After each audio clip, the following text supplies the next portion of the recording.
inicio a la charla Artrosis Limitada del Carpo, cuándo y cómo hacerla. El contenido de la charla está dividido en una introducción a los tipos de artrosis, un repaso anatómico relevante, la cinemática de la muñeca, algo relevante. Definimos los tipos de artrosis, el manejo que se le da a la artrosis para poder llegar a la selección del procedimiento. Con eso vamos a responder el cuándo se debe hacer la artrosis, y los aspectos técnicos de la cirugía vamos a responder el cómo vamos a hacer la artrosis. Al final, manejo postoperatorio, comentamos algunos casos y algunas palabras para llevar a cabo. A manera de introducción, la pregunta que uno se hace es ¿qué es la fusión limitada del carpo? Esta hace parte de uno de los procedimientos de salvamento, que su función es, o su finalidad es dar el tratamiento a la osteoartrosis de la muñeca dolorosa, ya sea postraumática o no traumática. La fusión limitada del carpo, como es uno de los procedimientos de salvamento, esta hace parte de un sinnúmero de arsenal que tenemos para el manejo de la artrosis de la muñeca. En total se describen cerca de 5 procedimientos que los podemos clasificar en los que preservan el movimiento, tales como la fusión parcial de la muñeca, que hace parte pues, de la fusión limitada, los que hacen resección de la fila proximal del carpo, la carpectomía, la hilera proximal, y el reemplazo articular, que es una artroplastia total de muñeca o parcial. Los que restringen movimiento son pues la fusión total de la muñeca, y hay otros procedimientos complementarios que ayudan a mejorar el dolor y la percepción del dolor del paciente, que es la denervación parcial o completa a nivel de la muñeca. ¿Qué procedimientos vamos a elegir y a qué pacientes? Eso depende mucho del individuo y de la demanda funcional que tenga el paciente. Recordemos que cuando el paciente quiere preservar la articulación, pues se le pueden dar... no, y es muy grande. Yo no creo que lo autorice. Y es articular, entonces se dan las opciones de la fusión parcial o la artroplastia de resección o la artroplastia total de muñeca. Entonces vamos a ahondar con la función limitada del carpo. El objetivo, como habíamos hablado, era restaurar un grado de función de la muñeca.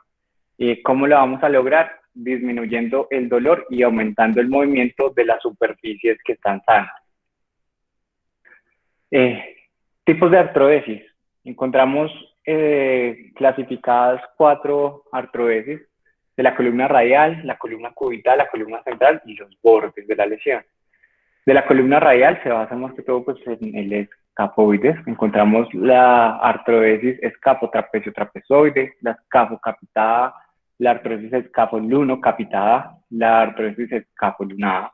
Dentro de los procedimientos de la columna cubital encontramos la artrodesis lunotriquetral, y la que más utilizamos es la fusión 4 esquinas.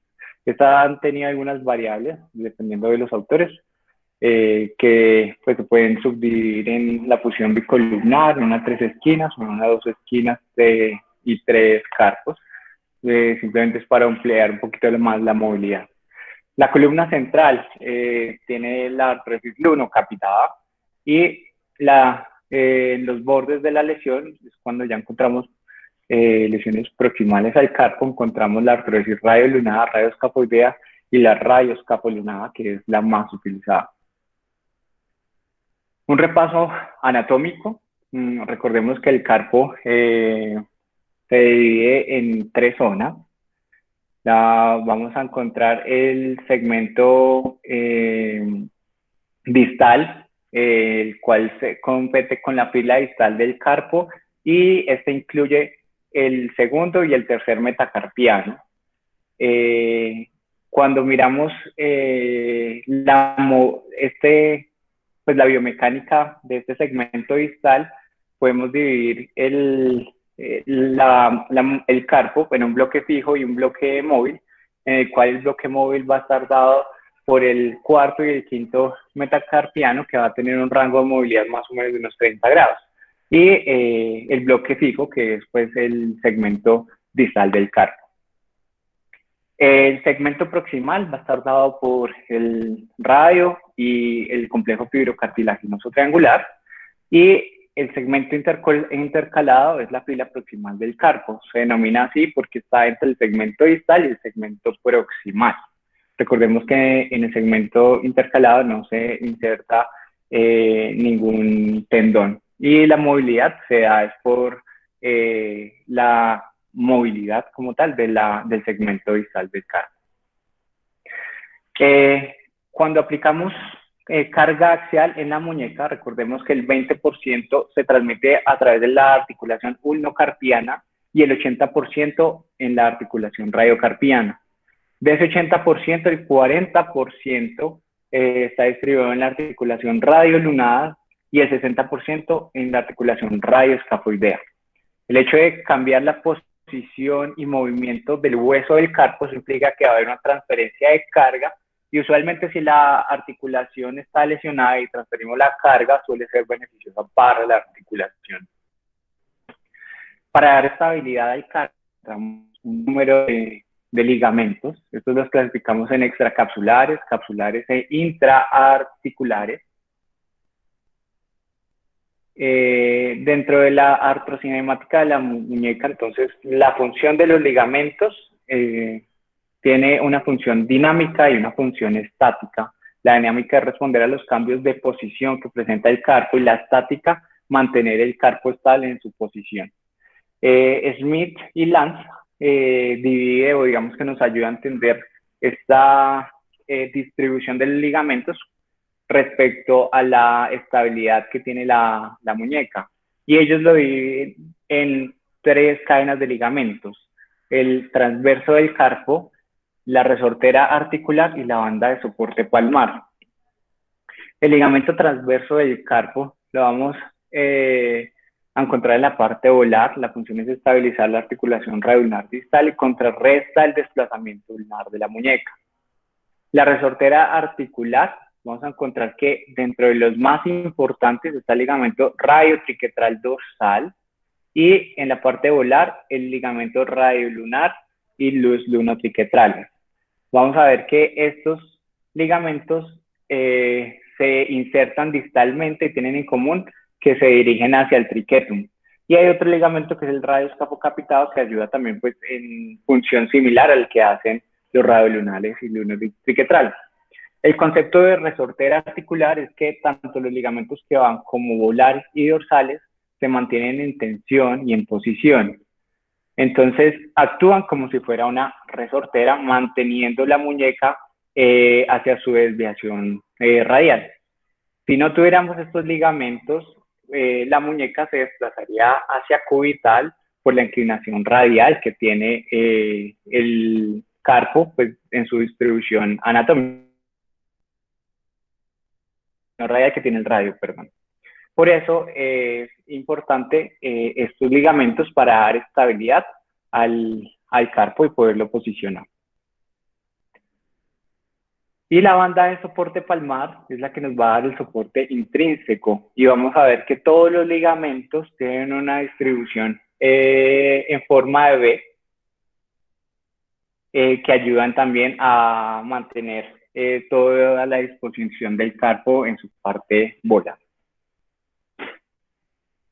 Diferentes autores han tratado de describir la cinemática del carpo y la importancia. El primero de ellos fue Navarro, en teorizar la artrocinemática de la muñeca. Lichman habló de el carpo como un anillo de huesos proximales y distales que están en tensión. Y Talesnik fue el que sugirió la división del carpo en una columna central en forma de T, con el escafoides y el triquetro como ejes de rotación. Entonces, cuando vemos el carpo, vamos a ver que lo vamos a dividir en una columna radial, en la cual el escafoides es el que va a dar el soporte a la fila distal del carpo, la columna cubital, que el triquetum va a ser el que le va a dar ese soporte, y la columna central, que está por la fila distal del carpo junto con el lunado. Vamos a ver que el trapecio y trapezoide, por estar en la distales al escafoide van a hacer presión sobre el escafoides y el escafoides por esa presión va a tener una tendencia natural a irse en flexión. Y en la parte cubital, el amatal va a hacer presión sobre el triquetum y por la disposición de cargas va a incidir para que el triquetum se vaya en extensión. Eso justifica cuáles son los movimientos que se hacen en la fila proximal del carpo cuando hay lesión ligamental. Cuando vamos a hacer una desviación radial o una desviación cubital, el escafoides hacia la desviación cubital se va a extender y el triquetum se va a aplanar y se va a acercar pues a la fila, al cúbito. Cuando hacemos desviación radial, el escafoides se va a flexionar, se va a aproximar hacia el radio. Los movimientos, más o menos, hay una desviación cubital de 45 grados y una desviación radial de 24 grados. La fila distal del carpo se va a mover en dirección opuesta al movimiento que tenemos en la fila proximal y vamos a encontrar que el lunado nunca abandona su carilla articular, simplemente va a estar soportado sobre la fosita del lunado que se encuentra en el radio y va a tener cierta porción que trata de apoyarse también en el complejo fibrocartilaginoso triangular. Para la extensión, vamos a encontrar que el lunado hace una leve traslación anterior y el lunado, el capitado, va a tener una mayor inclinación dorsal comparado con cuando hace uno la flexión. Ya ahondando de la artrosis del carpo, vamos a encontrar que tiene muchas etiologías, puede ser por factores genéticos, una predisposición anatómica, ya sea por la morfología esquelética como los tipos de lunado, la deformidad del desarrollo como la enfermedad de Madelung, unas enfermedades generalizadas como la artritis reumatoidea, la artritis inflamatoria, la gota, enfermedad por depósitos de cristales, también por traumas agudos o crónicos o enfermedades localizadas como la enfermedad de Kienbock o la enfermedad de Preiser. Dentro de la anatomía es importante describir que hay dos tipos de lunados. Uno que es el lunado tipo 1, que solo tiene una articulación que se va a tener esa superficie articular en contacto con el capitado. Y en el lunado tipo 2 vamos a tener dos articulaciones, una superficie articular que va a ir en contacto con el capitado y otra que va a ir en contacto con el amatal. ¿Por qué es importante esta diferenciación? Y es porque cuando tenemos un lunado tipo 2 vamos a tener un movimiento similar a la rodilla y el lunado tipo 1 vamos a encontrar un movimiento similar al que presenta la cadera. Cuando tenemos un lunado tipo 2 va a tener más estabilidad porque va a tener otra carilla articular con la cual va a articularse, pero también tiene riesgo de tener más artrosis justo en esa segunda carilla articular. Encontramos varios tipos de artrosis, acá pues les tengo enumeradas, digamos el colapso avanzado escapolunado, donde encontramos que la artrosis progresa del estadio 1 al estadio 4, iniciando por la artrosis de la estiloides, por lesión también de la fosita escafoidea, después termina lesionando la articulación lunocapitada y después hay una artrosis total de la muñeca. También el colapso avanzado por la no unión del escafoides, vamos a encontrar que también tiene 4 estadios, que inicia también con artrosis de la estiloides radial, después vamos a tener artrosis de la articulación escafocapitada y después la articulación lunocapitada y después ya una artrosis total del carpo. La artrosis escafotrapecio-trapezoidea está asociada a un patrón también de inestabilidad dorsal y vamos a encontrar dolor también en la articulación. Cuando hay lesión del ligamento lunotriquetral, vamos a encontrar que va a haber también un patrón de colapso avanzado. Vamos a encontrar la fila proximal hiperflexionada y una artrosis de la articulación mediocarpiana. La osteoartrosis del carpo medio es una afección primaria y está relacionada con el lunado tipo 2, en la cual vamos a ver que hay artrosis justo en esa segunda carilla articular que tiene el lunado con el amatal. Cuando tenemos impactación cubital del carpo, un cúbito plus, vamos a ver que esa impactación va a comenzar a lastimar la carilla articular proximal, especialmente la del lunado. Recordar también que secundario a los traumas, las fracturas, vamos a tener destrucción de la superficie articular y ya después es imposible poder recuperar esa carilla articular ya destrozada. La artritis inflamatoria, también hay que identificar la localización y el dolor específico que presenta cada una de las articulaciones afectadas. Las enfermedades por depósitos de cristales, como la pseudogota, donde encontramos calcificaciones condrales, como el complejo fibrocartilaginoso triangular. La enfermedad de Kienbock, que es importante identificarla, clasificarla y poder ubicar dónde está la lesión para poder proponer el tipo de manejo. Y las lesiones complejas del carpo. En esto hago énfasis porque pues, es muy difícil identificar en un carpo pues destrozado, desarmado, qué tipo de manejo ofrecerle. Para esto utilizamos 4 arcos que los trazamos para identificar las lesiones, encontrando que en el arco mayor vamos a ver que hay una disrupción ligamentaria y lesiones óseas asociadas. En el arco menor vamos a ver que la lesión es puramente ligamentaria. En el arco traslunado vamos a ver que la lesión, como lo dice, es propiamente en el hueso pues, del lunado, y esto nos implicaría manejar la enfermedad dependiendo de las superficies articulares restantes. Y en el arco inferior, que es a nivel del radio distal.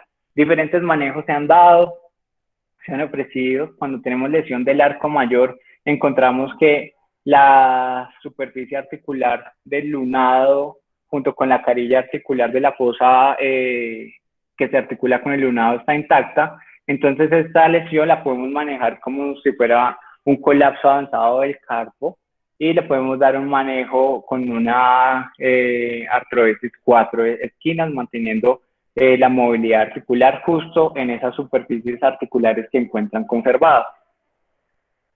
Cuando tenemos lesiones a nivel del traslunado, encontramos pues que ya el lunado pues no nos sirve como articulación porque ya tiene una lesión tan compleja. Entonces en estos casos se puede proponer simplemente retirar la fila proximal del carpo y permitir que haya una articulación de la superficie articular del capitado con la carilla articular o de la fosita que iba para el lunado. En este caso ya va a ser el sitio donde se va a articular el capitado y la hilera distal del carpo. ¿Cómo se manejan pues ya las artrosis una vez se hace el diagnóstico de ellas? Inicialmente el manejo de todas las artrosis es no quirúrgico. Se realiza desde manejo con férulas, antiinflamatorios no esteroideos, terapia física con estiramientos isométricos, hasta infiltraciones intraarticulares con corticoides. Cuando no mejoran, ya uno le ofrece al paciente un manejo artroscópico que tiene mucha utilidad hoy en día porque sirve como diagnóstico y a la vez de manejo terapéutico. Hay muchos procedimientos que se pueden hacer a través de la artroscopia. Igual pueden hacer remodelaciones condrales y pueden ayudarnos a localizar cuál es la lesión del hueso que estamos explorando y cuáles son las carillas articulares que todavía están funcionando. Cuando ya hemos agotado el manejo no quirúrgico, pues, la remodelación con artroscopia, ya pensamos en el manejo quirúrgico. Listo, recordemos que pues ya cuando hay una destrucción articular, las opciones de manejo son pues limitadas y pues de recuperar la articulación es complejo, entonces ya uno da opciones de salvamento para poder mantener la movilidad de la articulación libre de dolor. ¿Cómo seleccionamos el procedimiento? Aquí vamos a responder la pregunta de ¿cuándo? Recordemos que el principio de las artrodesis limitadas del carpo es fusionar o eliminar las articulaciones degeneradas causantes de dolor.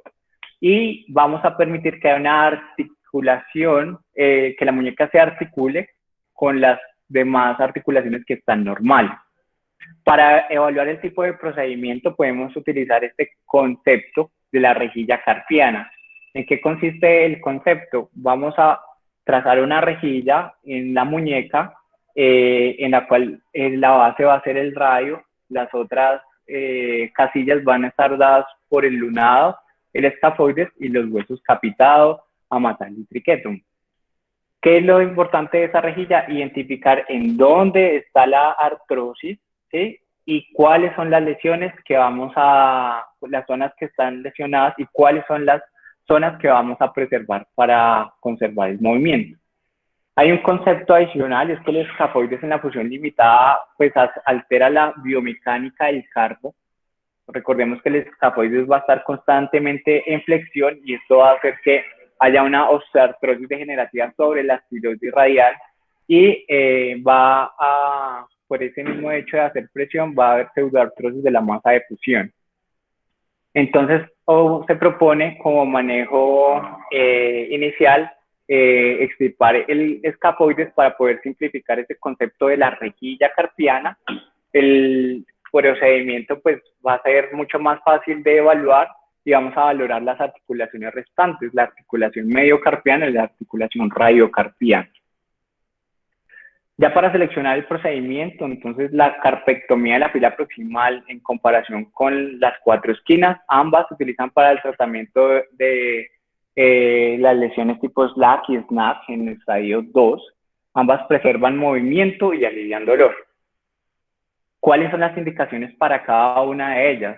Para la carpectomía de la fila proximal, lo importante es tener la faceta articular del lunado íntegra, la carilla articular del capitado también íntegra y debemos mantener el ligamento radioescafocapitado. Para hacer la fusión 4 esquinas, necesitamos que la superficie de la faceta del lunado esté íntegra, la carilla articular proximal también íntegra y el ligamento radiolunar corto presente.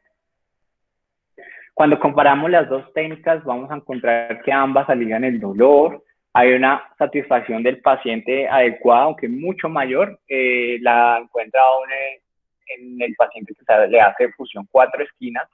El rango de movimiento de la mano va a ser pues, mayor en la carpectomía de la fila proximal comparado con la fusión 4 esquinas. La fuerza de agarre de la mano va a ser similar en las dos manos.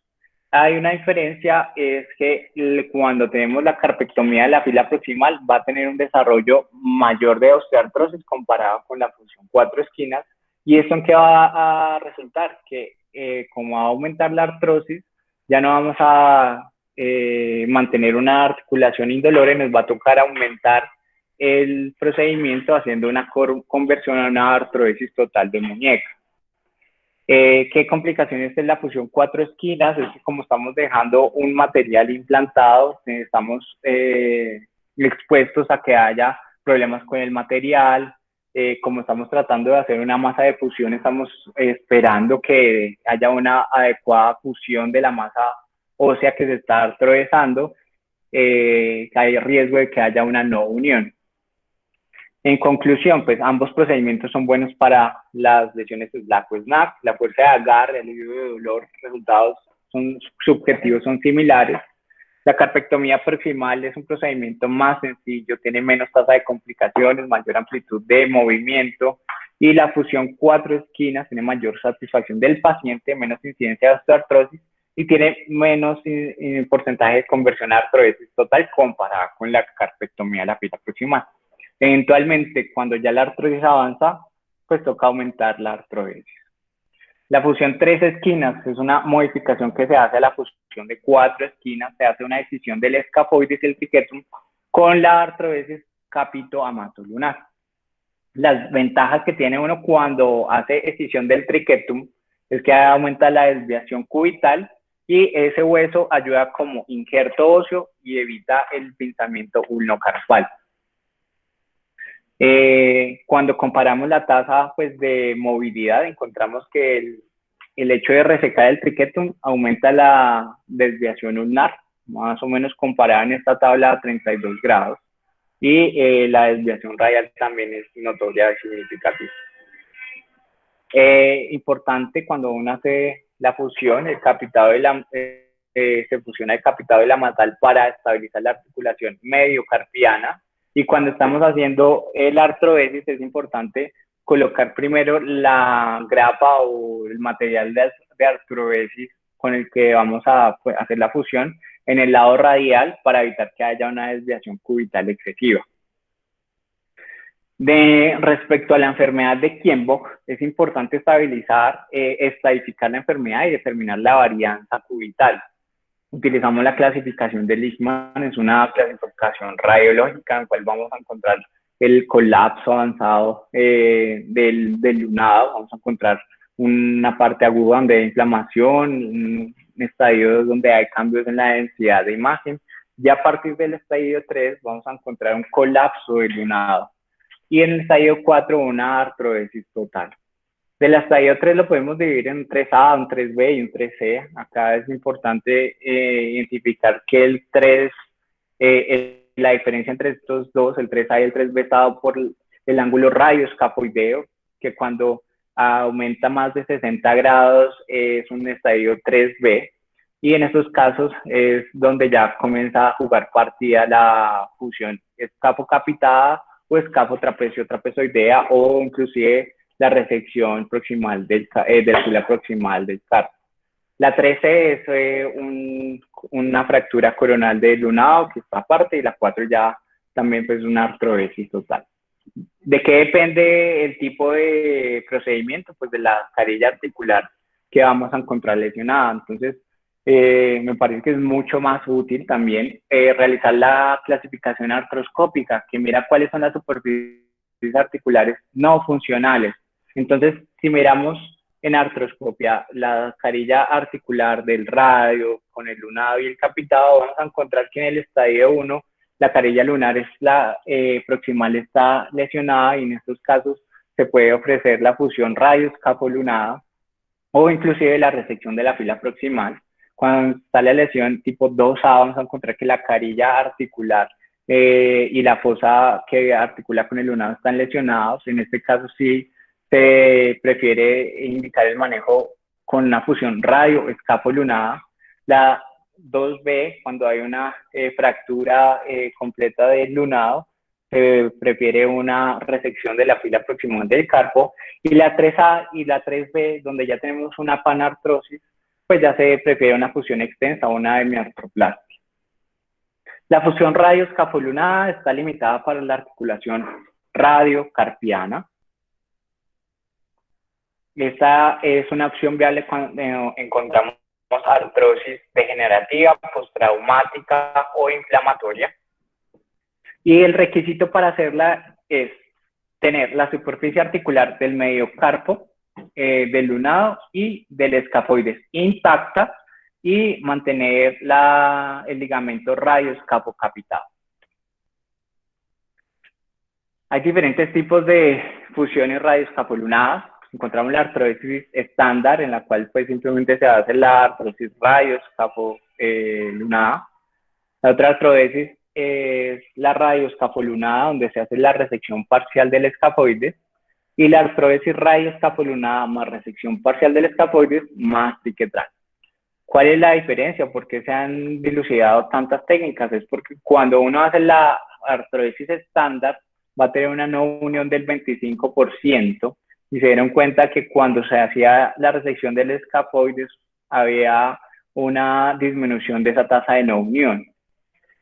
Cuando hacía también la resección, encontraron que había un aumento de la presión del contacto en la articulación lunocapitada. Eso hacía mejoría de la movilidad, principalmente en la desviación radial. Y si uno quería aumentar la movilidad, se puede hacer la resección triquetral, y esto pues va a aumentar la movilidad en cuanto a la desviación cubital. Igual se puede realizar la artrosis radioescafolunada con resección parcial del escafoides o con el piquetum. Eso sí ya a consideración del paciente, del cirujano a la hora de hablar con el paciente, las expectativas. La fusión radio-escafo-trapezoide comparada con la fusión radio-escafo-capitada está indicadas ambas en una artrosis aislada de escafotrapezoidea cuando hay subluxación rotatoria del escafoide o enfermedad de Kienbo. Pero estos dos procedimientos son biomecánicamente iguales y es por la característica anatómica que el capitado, el trapecio y el trapezoide se encuentran unidos.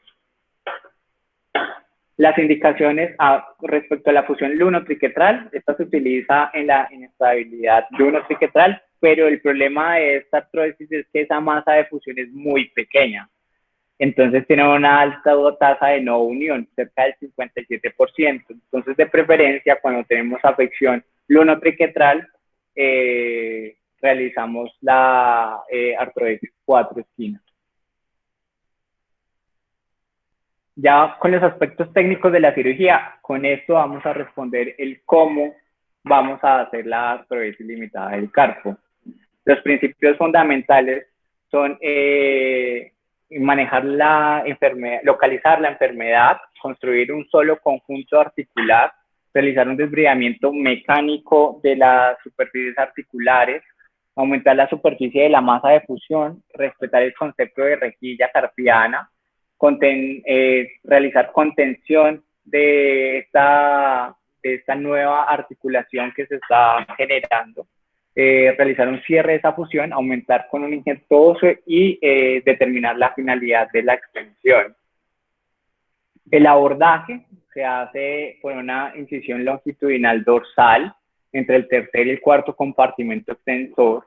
Se realiza una capsulotomía en Z de Mayo y una vez ya con la capsulotomía se realiza exploración de las articulaciones.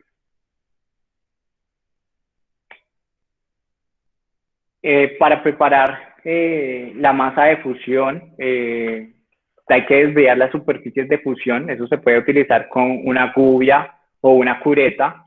Y si hay que resecar algún hueso del carpo, pues se reseca también en este aspecto. Acá, en la parte de la técnica de fusión, es importante tener dos conceptos. Y una es la técnica de fusión abierta y la fusión de cierre. ¿Qué característica tiene la una de la otra? Es que en la fusión abierta simplemente vamos a mantener todavía la superficie o el contacto volar de esas carillas articulares del carpo y va a necesitar una mayor masa pues, de injerto óseo para favorecer la artrodesis.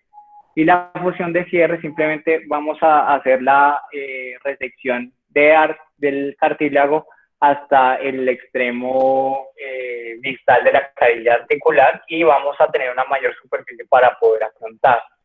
¿Cuál es el problema que tiene la una y la otra? Es que pues, la fusión abierta pues, necesita ese injerto y pues eso se ha dicho a la expectativa de ver si hace pues, completa la artrodesis porque no tiene esa impactación como la de cierre, pero el beneficio es que mantiene la altura del carpo.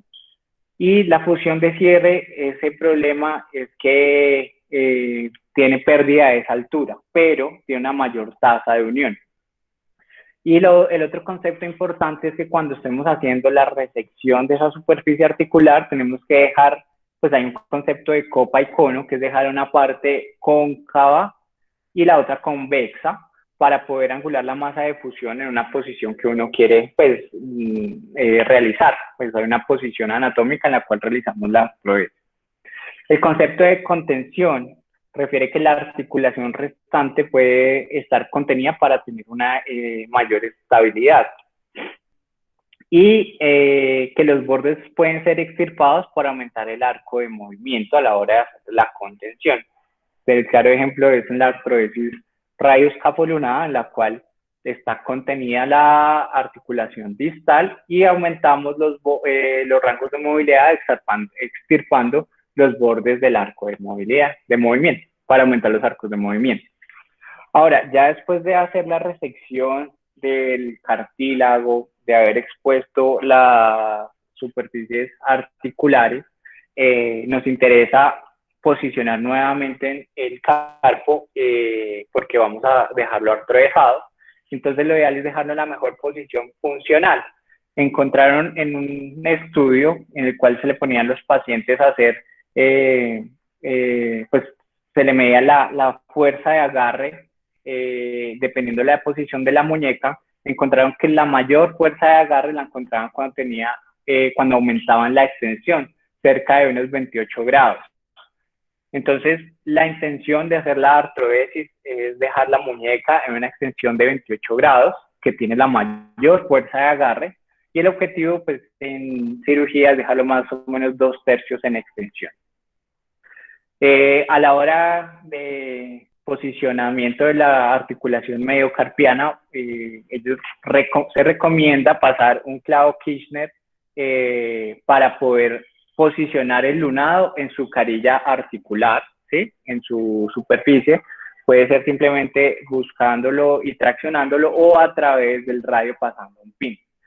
Ya una vez encontramos y posicionamos el lunado, tenemos que posicionar el capitado. El capitado tiene que colocarse justamente en su posición anatómica, que es sobre el lunado. Y el capitado no puede estar trasladado, simplemente lo encontramos sobre el lunado y lo podemos inclinar. Más o menos su posición anatómica es de unos 20 grados. ¿Listo? De esta forma vamos a evitar que el capitado haga un pinzamiento dorsal a la hora de hacer pues, la extensión. Opciones de fijación tenemos varias.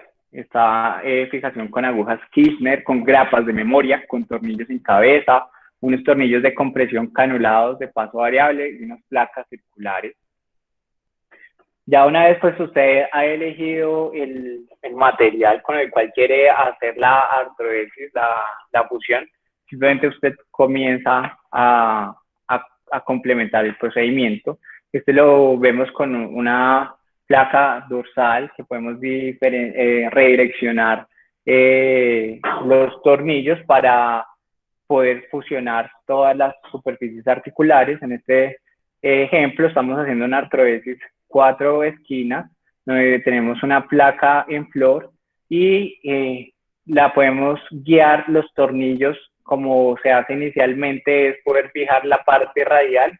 Vamos a realizar el brocado de la perforación, pues primero del lunado, medimos la longitud del tornillo, le restamos más o menos 2 milímetros para no quedar intraarticular y posteriormente pues pasamos ese primer tornillo.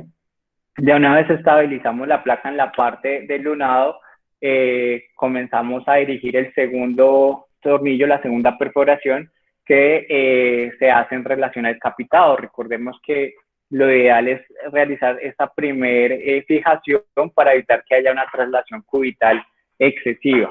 Ya después de identificar la longitud del tornillo del capitado, pues fijamos esa zona pues ya perforada. Y una vez ya estabilizada la parte radial, ya podemos continuar con la fusión restante de las otras esquinas para aumentar la superficie de fusión. En este caso, pues ya dirigimos los otros tornillos hacia el triquetum y hacia el amatal. El manejo posoperatorio.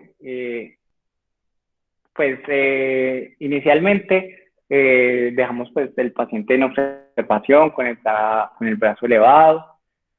Después le damos un control a la semana para valorar la herida, tejidos, mirar cómo está el paciente, dolor, y lo mantenemos protegido con una férula más o menos 4 a 8 semanas. Después de ese periodo de observación, más o menos a las 6 semanas, le podemos permitir al paciente que realice actividades sencillas y ya para pensar en que el paciente realice actividades pesadas o repetitivas, esto solo se lo podemos permitir hasta que haya una confirmación radiológica de la no unión. Recordemos que como esto es una artrodesis, nos preocupa es que haga una pseudoartrosis. Por eso el paciente tenemos que estar muy pendiente de que no tenga dolor y que hayan cambios imagenológicos de consolidación de la masa de fusión. ¿Cuáles son las funciones limitantes que han presentado los pacientes? Ellos refieren que disminuye la rotación de la mano y el antebrazo y la fuerza de agarre, pero ellos tienen mecanismos compensatorios, como alterar el tipo de agarre o usar dos manos para procedimientos. Pero en general, el paciente se encuentra satisfecho cuando se hacen estos procedimientos. Ya pues para llevar a casa, vamos a hacer un pequeño ejemplo. Un paciente de 29 años tuvo un accidente de tránsito, se le había hecho una osteosíntesis en radio distal. El paciente, después de la osteosíntesis en los controles, se evidenció que progresó una inestabilidad del carpo por lesión del escapolunado. Entonces encontramos un patrón DISI. Y acá vemos que hay pérdida de la superficie articular o pues artrosis en la superficie articular del escafoides con el radio, y encontramos que ya está haciendo cambios artrósicos hacia la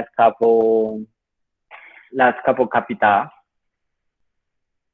Entonces vamos a ubicar este paciente con el ejemplo de la rejilla carpiana, ¿sí? En el cual sabemos que la columna central es una móvil que está por el lunado y la fila distal, y que en este caso ya perdimos fue la columna radial.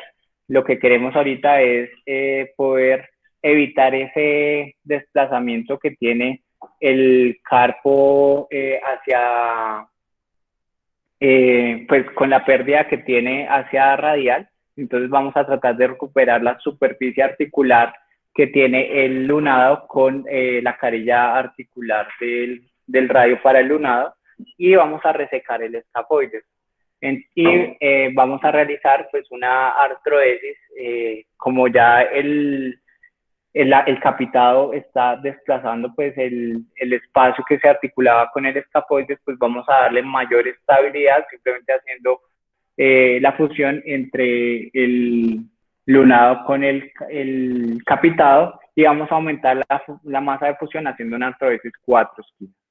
Entonces, así fue como se planeó el procedimiento, se hizo la resección del escafoides y se realizó la artrodesis lunocapitada con 2 tornillos de mini Herbert y con una placa en la columna pues, de la parte de fusión de la parte lateral.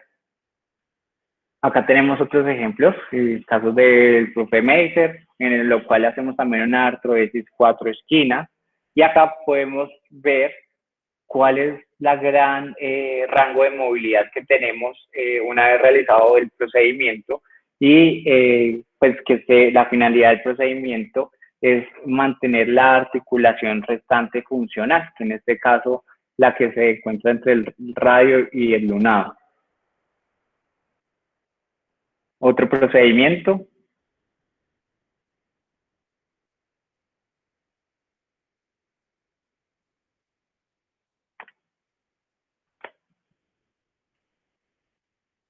Acá encontramos, recuerden que cuando uno hace la artrodesis necesita exponer todo el sitio donde se va a posicionar la placa, que la placa no tiene que estar pinzando, y se tiene que dejar una zona en la cual pues, se va a aplicar injerto para complementar la zona de fusión. Listo.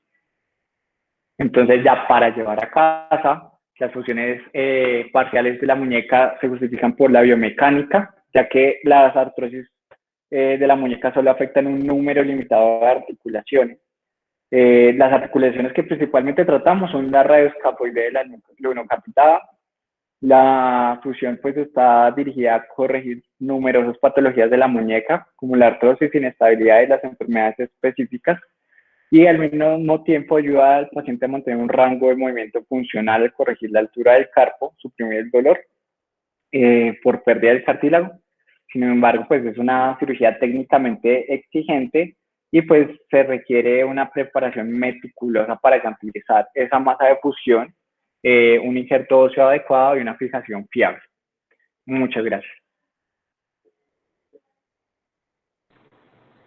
Muchas gracias, doctor Eduardo Navarro, por esta conferencia.